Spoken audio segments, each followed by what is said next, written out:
Hey, this is number 100. I've sent 100 of these newsletters over nearly 2 years. It's pretty incredible. And now I want you to start yours. I think that we need more voices in carbon removal. We need your authentic voice, your true voice, your thoughts that you're afraid or unformed, or those thoughts that maybe they're so good that you don't want to share them because you think somebody's going to take it and run with it. You need to share more of that. So this video that I made it's about the last 100 or the first 100. I'm going to share the process. I'm joined by Mark and Sarah, who have been a part of making every single week's newsletter that we send out. They're from the Determined design firm, and they can help you set up your own newsletter if you're so inclined. And we're basically interviewed by John Sanchez, who is taking a gap year from Harvard, and among many incredible things, he has created the Carbon Removal Academy and the Climate Change Academy that you should check out if you're interested in learning more about carbon or climate. So here we go. We're going to drop you in. This is basically a Zoom recording of us talking about this process over the last 100 newsletters, the first 100 newsletters. And we're just going to start with, here's some things that I think people probably don't realize. If you're reading this, here's some things I think you should know. And we get into, here's what you could get from a newsletter, here's what you can learn from creating your own, here's what's needed, don't go alone, and here's some of the things that we're looking forward to for the next 100. Okay, recording. Yeah, I think like one of my thoughts is like, there's two things about the newsletter that people, I think, misunderstand or aren't like told necessarily. One, that like it goes out to like a lot of people. It goes out to like hundreds of people.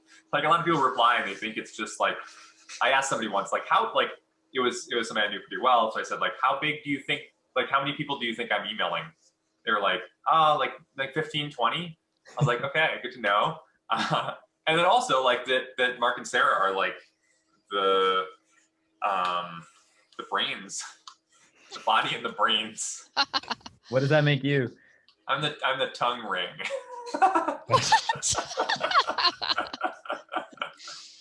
Yeah, no, So, yeah. I think Tito has us on his calendar every week to check in with. It holds him accountable to doing a newsletter every week and then a video, since we started doing that. And we listen to him tell us about like what's been going on this week or what's on his mind, and then reflect that back to him. So really it's just a way for Tito to understand what is on his mind in a way that he would be telling somebody that he trusts.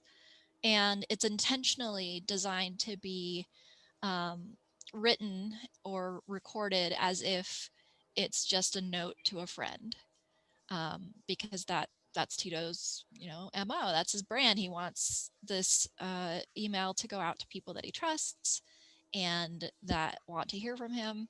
And he wants it to sound like he was just sending an email to his buddy John or whatever. Right. Yeah. I mean, I'm curious about how this got started then. Like, why did you decide to start writing a newsletter every week? I was really lonely. Remember that? That was like, it was like 2 years ago.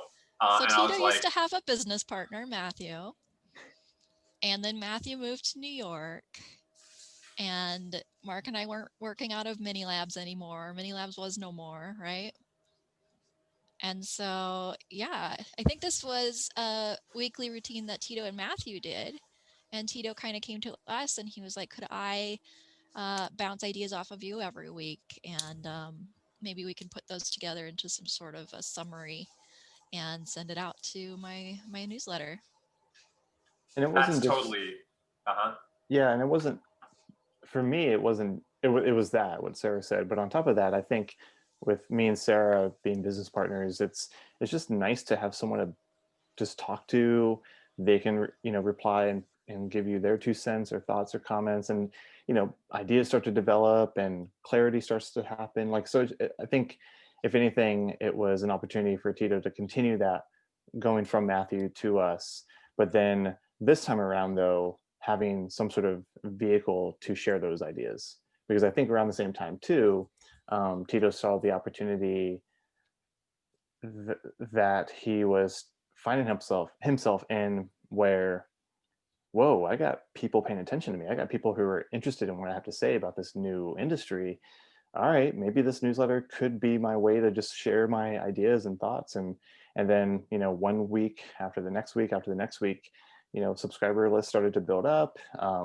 He was getting more and more meetings and things based on these newsletters and connections. And so it just kind of evolved into that. But yeah, I think it just overall shows the importance of just having people to talk to bounce ideas off of and see where that goes. And if you do have an outlet, in this case, a newsletter, yeah, take advantage of it.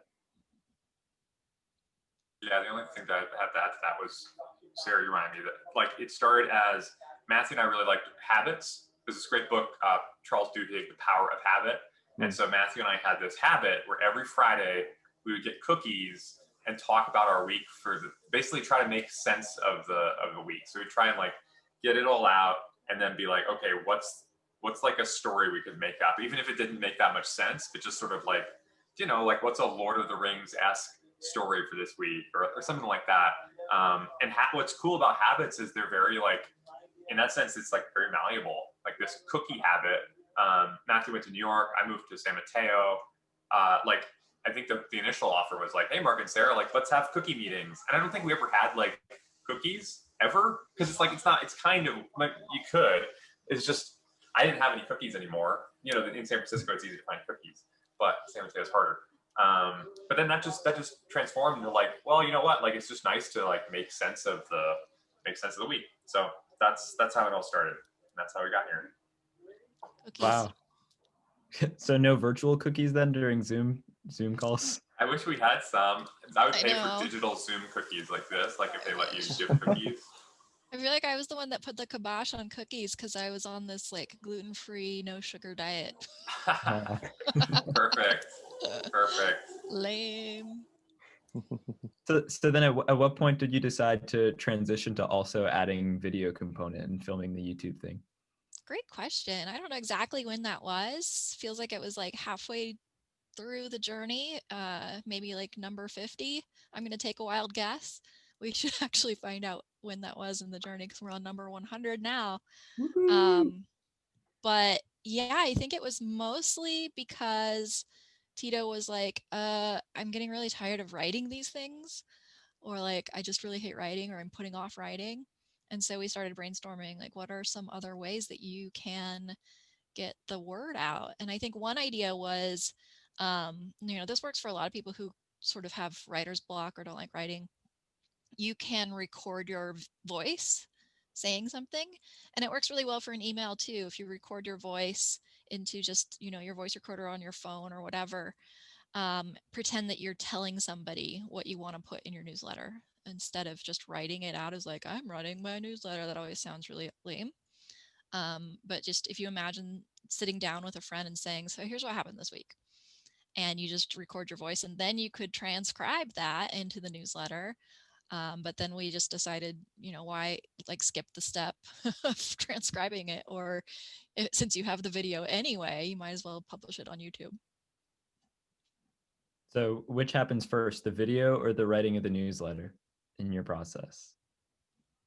The newsletter. At this point, we come up with bullet points. Or wait, no.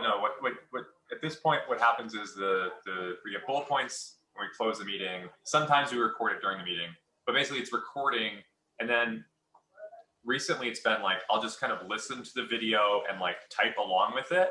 I've tried transcribing it, like you can use transcription services, but it's sort of like, it's really long and you can't just like delete sentences. So I kind of just paraphrase the video in the newsletter. Yep. So we come up with sort of like an outline. We figure out what the story is. We write down bullet points of what to talk about, what to cover. And we often come up with a subject line as well. What's the subject line? It's like always the go-to.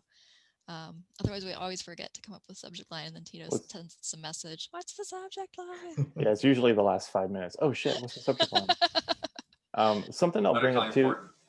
something I'll bring up too, John, you asked, I'll take a stab at when we started the videos. I think it was around 50, you're right, Sarah, but I think it was around, we have these 6-month check-ins. So at some point it went from this, the three of us just chatting to help Tito once a week to, okay, let's actually make this a bit more official. Let's actually like plan this stuff. And so I think we've done, I don't know, we're at 100 now. So roughly 3 of these 6-month check-ins now or so. And it was at the end of the first one, I believe, and the start of the second. I don't know, time is whatever. But we had this 6-month check-in looking back to, okay, what did we accomplish in the last 6 months? Not just subscriber numbers, but just, what opportunities did Tito come, what opportunities came out of it that Tito took, what new connections, how did that move some of the work that Tito was doing forward? And then we have these 90-minute strategy calls to, go over the last 6 months, but also more importantly, to plan the next 6 months. And we develop goals and milestones and things like that. And I think it was during one of those 6-month check-ins that we started to question the email format and, think about what other mediums could we try. And video was one of the go-tos, but I think it was roughly around the halfway point. It was exactly, I'm just looking at YouTube channel, like the first update we have is update number 50. Oh, okay, there you go. That was the first video update. That's crazy. Yeah. That's I wild. remember it because my dad had just fallen and broken his hip, and so I had flown out to Hawaii that day, and then we had our I'm not sure if we had our 6-month check-in that day, but I was definitely in the mood of being like, let's do something big, right? Like let's change this up and see what we can add. I was in like a new place with new things happening. Yeah, that's how it came about. And it wasn't I mean, Tito, you can get more into this, but it wasn't very it wasn't natural. I think the first few videos were a bit on the rough side, which, it's great though. I mean, we dove in the deep end and we just went for it. Yeah, this first video that we did was post raising $50,000 on Kickstarter, and the first video that we posted was, I wasn't ready. Which actually is pretty good. Like that kind of set the pace for the whole thing. Is like, doing these crazy things and then being like, hey, actually, I wasn't ready for this. And the next one was how I get myself unstuck, which is 2 weeks after closing a giant Kickstarter project, being like, oh, I'm feeling stuck. That's a big theme that's emerged, is the best ones, the best things that I can share are there's something that might be useful to somebody else, or something that I think is useful, something to expose or something to acknowledge. It's no, it's not just you imagine a spreadsheet with carbon falling and then you do this amazing calculation and you're done. It's this whole journey, and it's hard. Yeah, absolutely. And I'm thinking back to the video that was the first one I saw, which was riding the AirMiners wave, when you had mentioned that delivering some data point is not what you wanted to do, because that's not putting you out of your comfort zone. But the real things that you actually want to deliver, and the real videos and the real newsletters, are the ones where you're actually saying something that make you uncomfortable. And I think that all seems to tie together. So that all sounds memorable. Any other memorable moments that you can remember from this whole experience? You guys go. I've got one. I think I don't have one particular moment, but we were just talking about this before we hit record. I think the moments that we try to strive for are the ones that make sending out a newsletter really uncomfortable for Tito. Because for me, I've always viewed the newsletter as kind of a peek under the hood of what it's like to be an entrepreneur in this very new space, this very new industry. And there's a lot of unknowns to it. There's a lot of questions. There's a lot of doubt, not doubt within the industry, but doubt amongst yourself about you being an entrepreneur in this space. And so I remember, I think one of the first times Tito said oh, I don't want to do this. I don't want to send it. And we just encouraged him. And then it turned out to be a really great newsletter after that. And we just kind of rode that theme, right? And so it's now pretty common where when we are just about to wrap up a newsletter, when the bullet points are listed out in the Google Doc and we feel pretty comfortable, one of us always asks, how does this make you feel uncomfortable? What's the extra layer of authenticity or you kind of being vulnerable that you can add to it to make you feel uncomfortable? Because I think those are one of the best newsletters. Yeah, absolutely. Yeah, my most memorable moments, I don't even remember what the content was or what it was that Tito was resisting, but it's always those moments when we have to talk Tito down off the ledge of like, I don't want to send this. Let's just not do a newsletter this week. Like sometimes Mark will have to go to another meeting and I'll stay on for another 20 minutes and just talk Tito into it. Those are the best. And then he's like, oh my gosh. I don't even know what we were talking about, but one time you said that was like a shaman session. You were like my shaman. Yes. The one that I go to was the one where I closed the Zoom window and I just started talking out loud. I just said like, fuck, I'm totally going to get fired for this.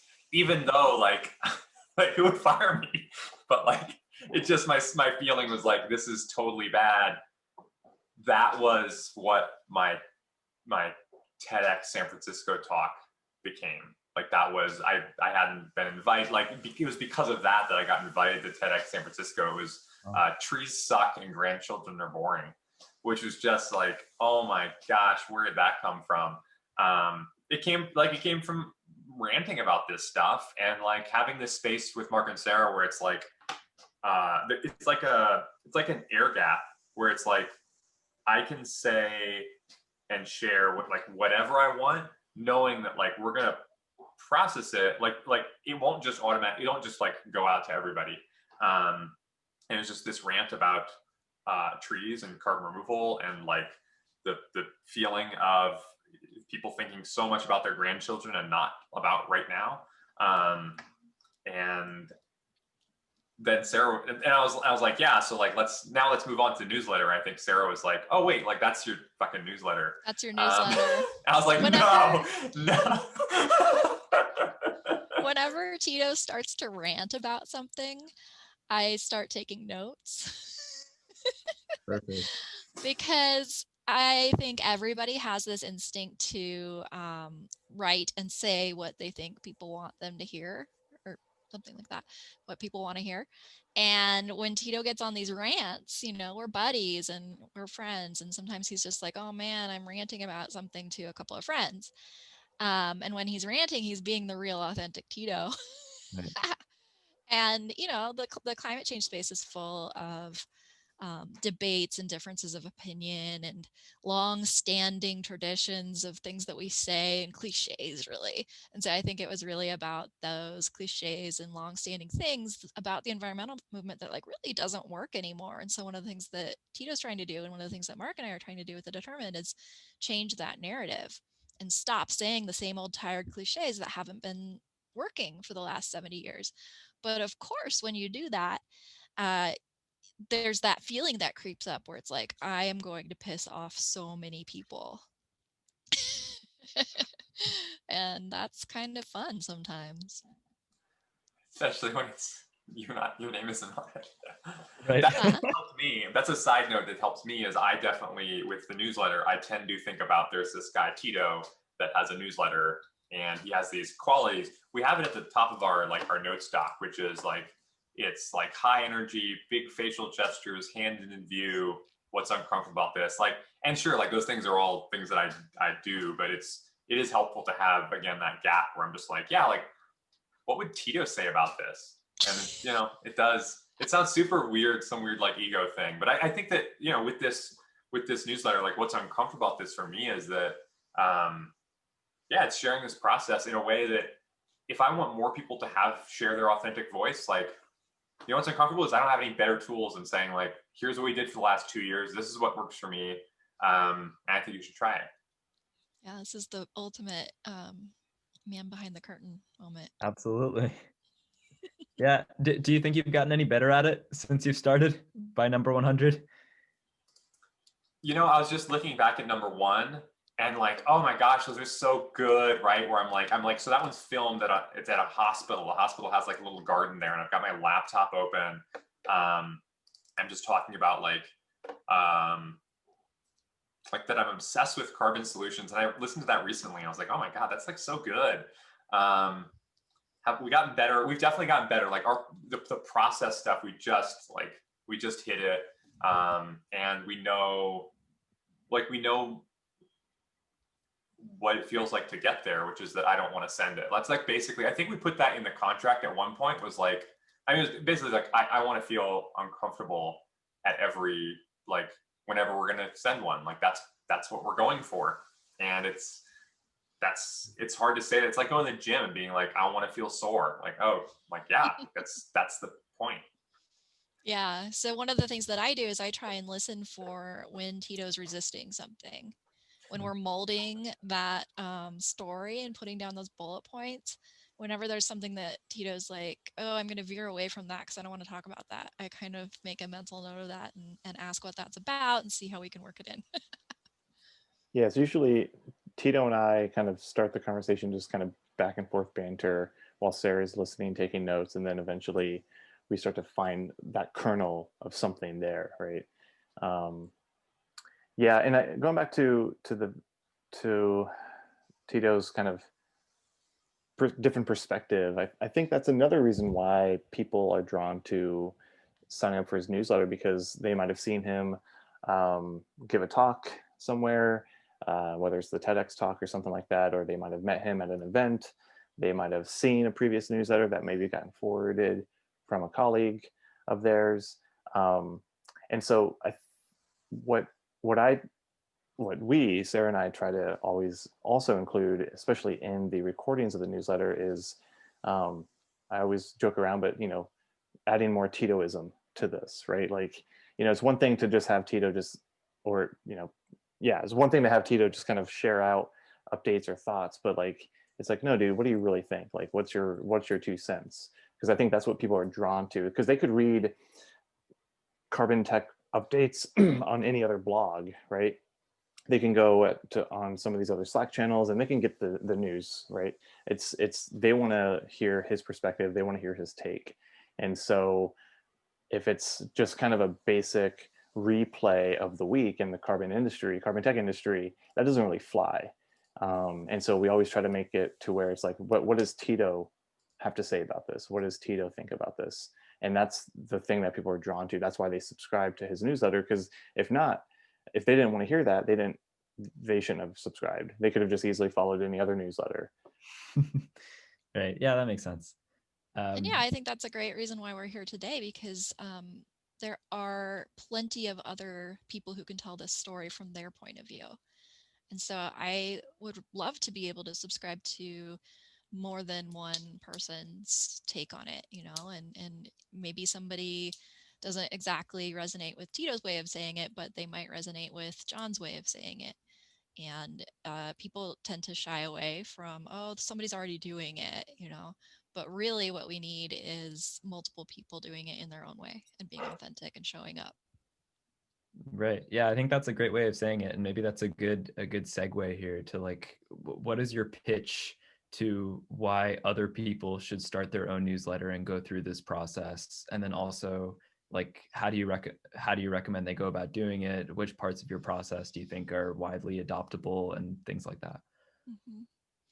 Yeah, the main reason that I would say that we're doing this for the carbon removal industry is because we want there to be a big, booming carbon removal industry. And the best way that we know of to help that happen is to just show the behind the scenes of one person in that industry. And if more and more people start doing that, then it becomes real. And, you're sharing tips and tricks, you're getting to know people, you're growing your network. You're learning resources and things like that. And you're also just connecting with each other as human beings. And that's what an industry is, really. That's what a company is. It's what an industry is. It's a group of people with a one common purpose.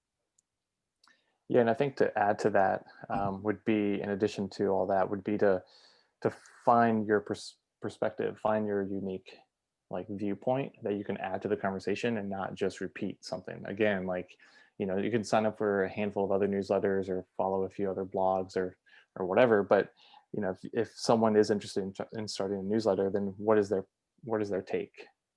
And that can be just, you know, just what their take is for a particular topic or subject matter, but it can also be coming from their experiences, right? Whether it's in the carbon tech space, maybe, you know, Tito wasn't always in the space. He has an amazing resume. And so he's bringing all these different experiences to this particular industry. And so that's great. And so how do we extract that from him, and how does he then share that out to the world?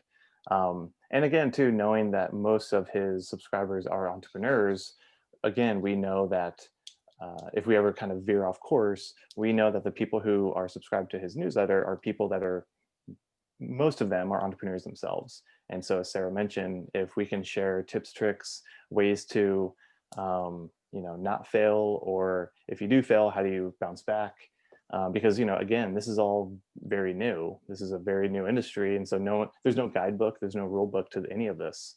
And so if we can encourage someone like Tito to share his experience and ideas to the larger community, then of course this moves the whole community forward in a positive way.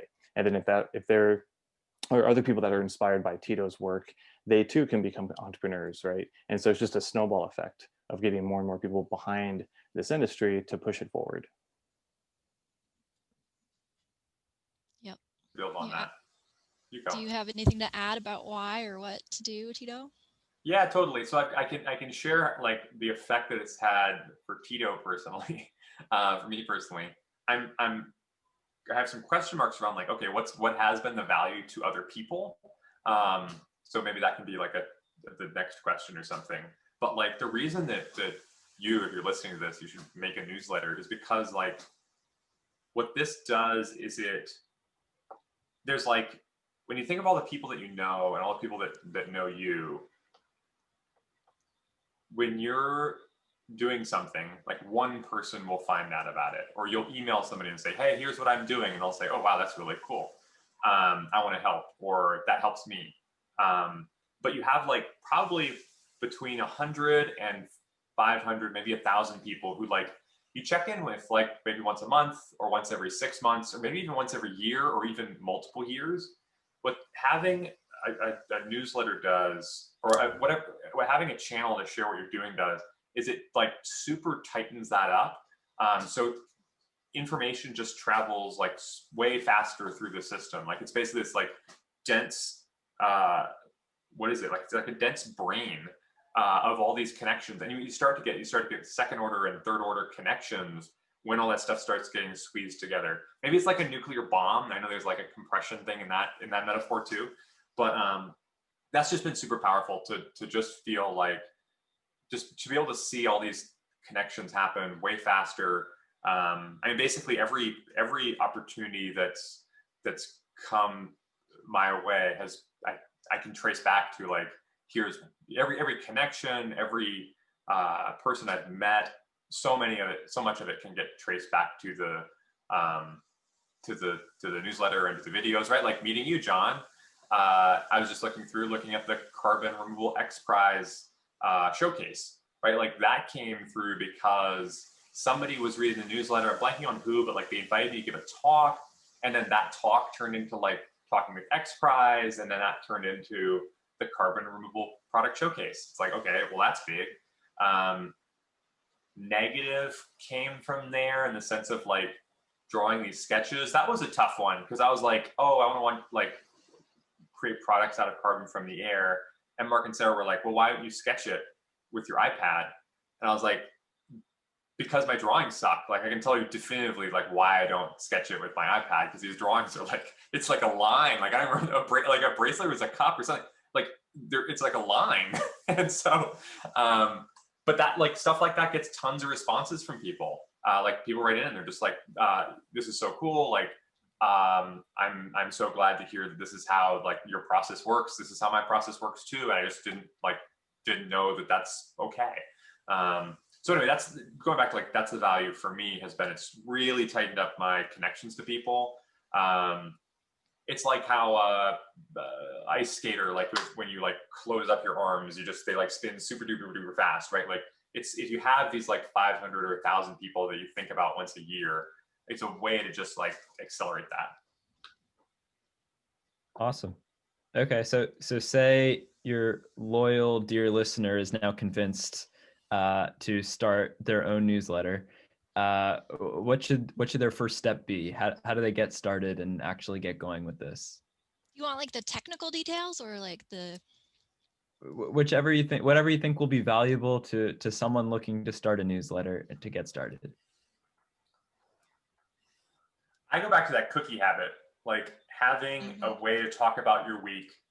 If it's too scary to share it with other people to start, just like broadly, like yeah. But like if you are able to give yourself these like open moments with another person, then maybe you can trick yourself into sharing them to a couple hundred people later. Yeah, sign up for something like Tiny Letter, I think is a great one. You can always transition to a bigger newsletter service later, but Tiny Letter helps you feel like you're writing a letter to a friend, and then post the link to sign up on like your Twitter or your LinkedIn or whatever you use. And the people who sign up at first will be in your immediate network, and so you're going to be just sending letters about your week to your immediate network, which is not all that different from writing a Facebook post. And I would say definitely put a appointment for yourself on the calendar to do this every week, and record yourself talking to somebody. If you can't get somebody to talk it over with, at least record yourself talking it out, and then listen to that recording and try to, if you can't type like you would talk in your head, then try to type like you talked in that recording, and just make it, dear friend, here's what this week has been about. That'll get you started. And then, as one thing that really helps is at the end of every newsletter, try and end with a question or something that the audience can respond back to. And over time, you'll start to understand what gets their response, what gets people to write back, what kinds of things they ask about, or what kinds of things they say that they think are cool. It's your immediate network at first, so hopefully they're very supportive of you, and they're giving you that feedback honestly. And then that will help you grow and shape your voice and tone over time, and figure out what content is resonating with people.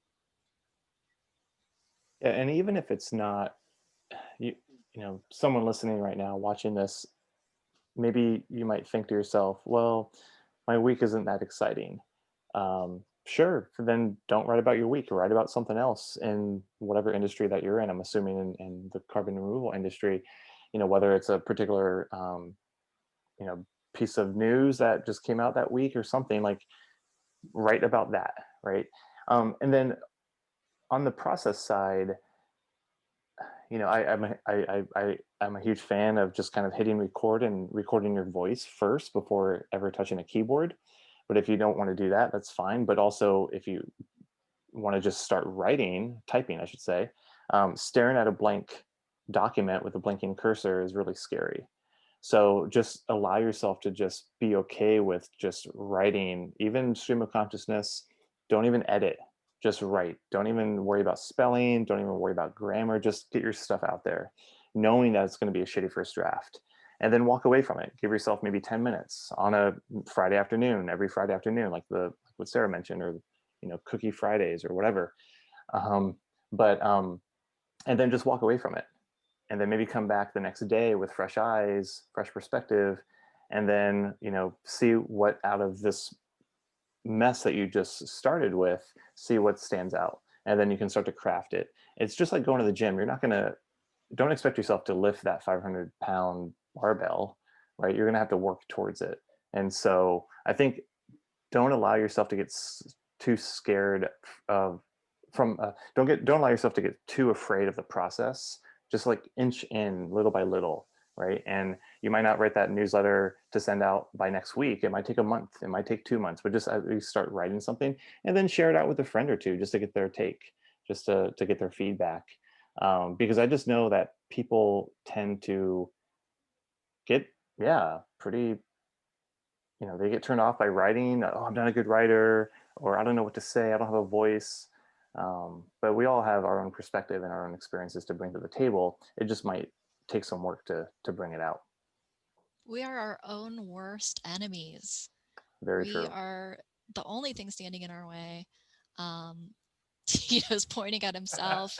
He has said multiple times that if he didn't have this calendar invite on the calendar with Mark and me, that he would not be doing the newsletter. He would talk himself out of it. And we are all guilty of this. We all talk ourselves out of things. We are, evolutionarily speaking, we depend on our social network to survive.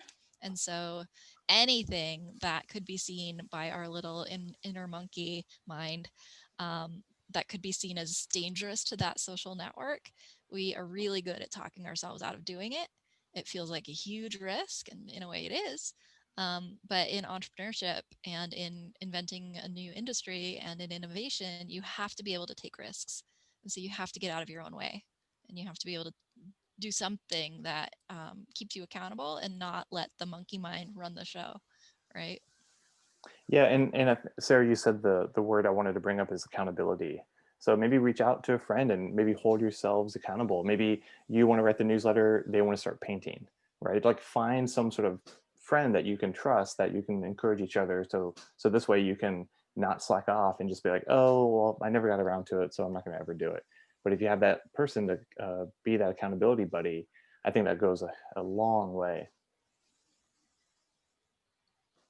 Yeah, I think to me, it's wild for me to hear you suggest that like in any way somebody could do this by themselves. Any part, like there's like, I mean, to me, there's no way any of this would have happened without Mark and Sarah, right? Like every week for 100 weeks, like just none of this. And that's, to me, there's other people that are really, they can sit down and do it, I guess. But my buddy Dan Walsh has a great saying. He says, willpower is bullshit. Basically, by the time you have the box of donuts sitting in front of you and you're trying to not eat one, you're screwed. Like it's already game over. Like you made the decision to eat the donuts back when you walked near the table or back when you bought the donuts or whatever. That's when you decide to cram all the donuts in your mouth. It's not when you're like actually doing it. You decided like, the day before or whatever. So there's this sense of like, give yourself don't let willpower play a role in it. Just set it up. Like, Mark, I hear you saying like, give yourself time. I think it was really powerful, at least for me, to say, we've got 30 minutes when we started this. Like we got 30 minutes, we got to get something out. What is it? It'll be good. It'll be whatever, but it'll be. And that's what gave us a space to iterate on stuff every week.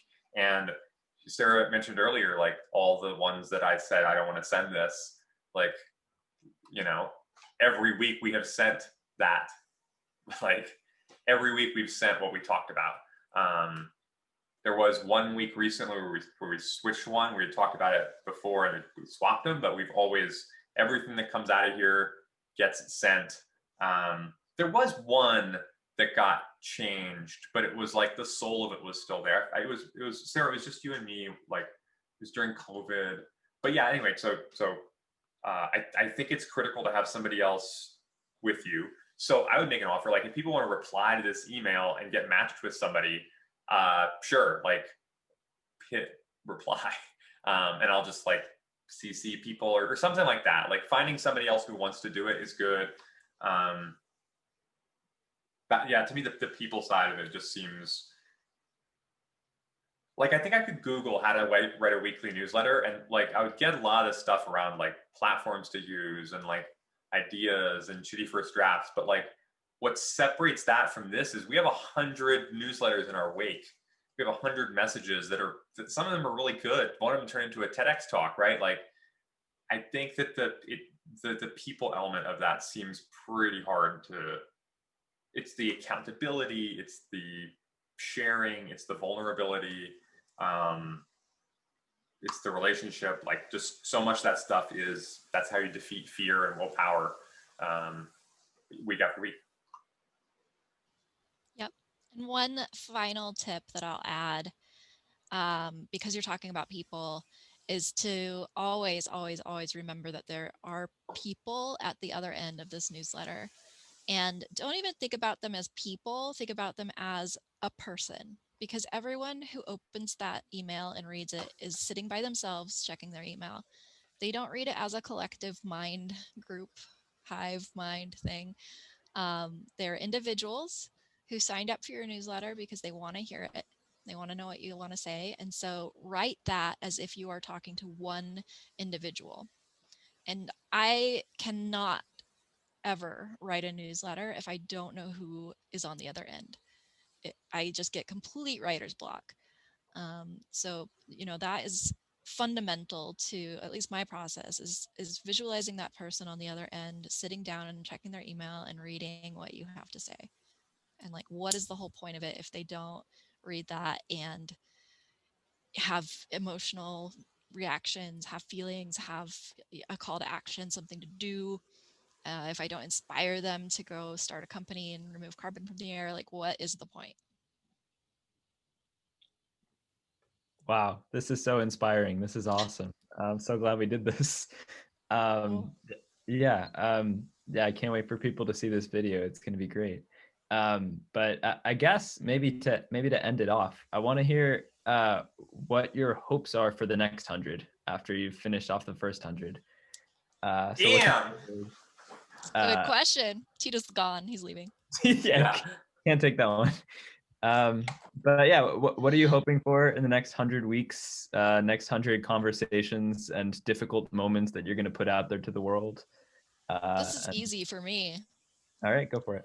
I hope that you start a podcast or a newsletter or a YouTube channel, and I hope that 100 other people do too. Fantastic. Solid. Nailed it. I was just going to say world domination, but it's the same thing, right? same thing. Yeah. No big deal. No, I think, riffing off of Sarah, I think it would be amazing to start to see all these little pockets start to form, right? You have, a group of friends here in the carbon removal space because they're tackling this particular angle. You have other people here and just all these, like, I don't know. And then it's just like this network of people sharing information, sharing resources, but underneath all of that is authenticity and realness. Talking about their fuck ups, talking about their failures, because that's something that I don't think a lot of us do, or that's something that I think a lot of people are afraid to open up and talk about. And so, 100 more newsletters with 100 more people, great. But I would love to see those 100 people talk about, be vulnerable and talk about what's working, what's not working, the ups and downs, the champagne moments and the oh shit moments, because I think that will educate and inspire another 100 down the road. Yeah, great point. Like, I definitely do not want to open 100 newsletters that have like the shiny masthead and they're all formatted in like Microsoft Outlook Paint or whatever you use to do that. I have no interest in your masthead. I don't want to see your logo. I want to hear your guts. And I want to know what's real. And and I don't want to open up those 100 and read the same exact thing. Right. I want to hear 100 different perspectives, 100 different stories.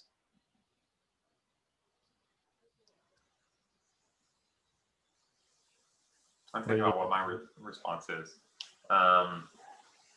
What do I want out of the next 100?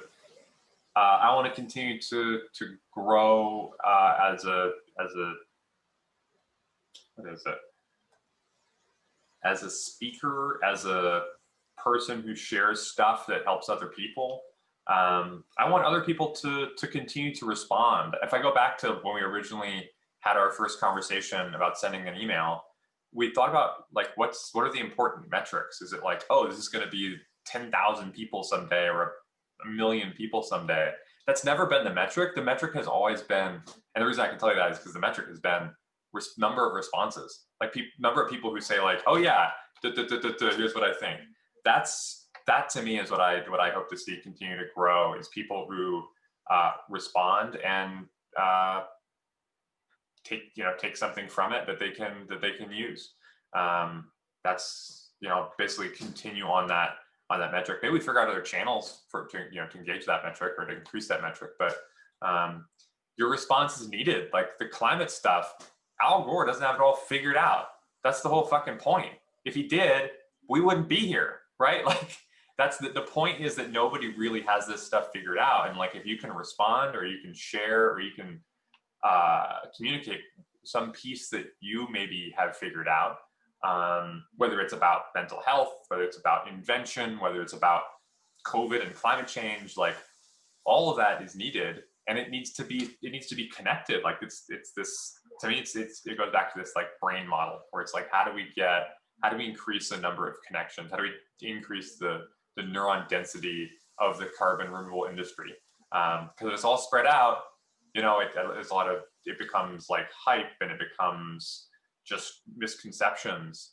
And what we need is a fully functioning neural network. So neural network. Yeah, that's my hope for the next 100. Awesome. Well, congratulations on 100 weeks of newsletters. And I guess here's to 100 more weeks of both champagne moments and oh shit moments. Yeah. Great. Cheers to that. Is that a recording? That's the whole thing, right? Like I'll just cut that and we're Yeah, good. I think you just need to add an intro, what it is, just set the context, and you're good. Okay. So this is an intro. Subject line. What's the subject line? Like, is this going to be? That's my thing. Is like, is this going to be weird for people to be like, oh wait, yeah, like a lot of people are reading this, or oh wait, there's this whole team that works on it. See, what's the he's subject already line? uncomfortable. Yeah, let's delete. Guys, I'm gonna redo this later. It'll be good. I'll just keep recording. After that whole conversation. Every time. I'm just gonna process all that. It was really good, but we're gonna send something else out. Oh shit, people are gonna be reading this. Yeah, it is. Every time. That's the thing. Again, like if I was by myself, I probably would come up with something different to talk about at this point, right? Like, but that's the beauty of having 2-3 people around, is just like, I can't, like, that's not an option, right? Like, have to send this. There's something really powerful people who about want that. to see the genuine you too. People who want to see your authentic you. There are definitely people who will help you pull together the shiny, glossy, what people want to see part of you. And like, I don't want to subscribe to that newsletter. I'm also wondering too, Tito, what would it have looked like, and not to sound whatever, but going off of Sarah's, just what she said, like if this was a different set of people focused on that, or encouraging you to actually focus on the metrics as opposed to showing up authentically, I don't know, would this have lasted 100? No, we would have stopped after 10. Like I would argue that there is no topic that you can logically navigate that will take you more than 10 messages to get through before you're like, this is fucking boring. So that's why I think like covering the news is potentially like a good guardrail. The problem is if there's no news, then you're kind of like, what? But like if you say you do the news, if you can, and if you can't, you have to do something else. Like I think that commitment to regularity is important. But no, I mean, think about if I was trying to, I mean, John, you've done this, right? Like trying to do a deep dive on Dr. Capture, like, and that would be tough to do that every week for 100 weeks. Like, yeah, I think. But I guess what I'm getting at too is like, I guess maybe this is just me and Sarah's style, or maybe our approach to all of our work is to just be authentic and be yourself. I mean, even the work with our clients, like we want them to, like, that's why we invest early on to understand who they really are and what they really want to do, and not just put this sheen over it, like what Sarah was saying with another glossy masthead, because those people already exist, those organizations already exist, those projects are already out there. And so yeah, I think it's maybe just because of how Sarah and I approach work, and then your willingness to want that, as opposed to, no, I just want to grow my subscribers. No, I just want, the highest open rates. Even if you were to approach us with that, I don't even know if Sarah and I would even last 10. We would have probably dropped, because I think for us, that's not the exciting part, is to get the highest open rates or click rates. Like, it's, who is this person, and let's help this person open the doors for even more people being an entrepreneur in this very new space. Mhm. Nice. That's good. Wow. What a story. People are going to like this, I think. Oh, cool. Let's see. If he sends it. Right. Yeah. Yeah. I don't know. Cloud recording. That means that's we've got that going for it. My sense is we'll just I could cut out parts of it. Like, how do we turn this? Like, what's the subject line? What's the message? Because this is an hour-long freaking recording. So maybe I this can is a post special that. edition. Maybe this is a special Yeah. edition. It doesn't have to be the 8 to 10-minute format.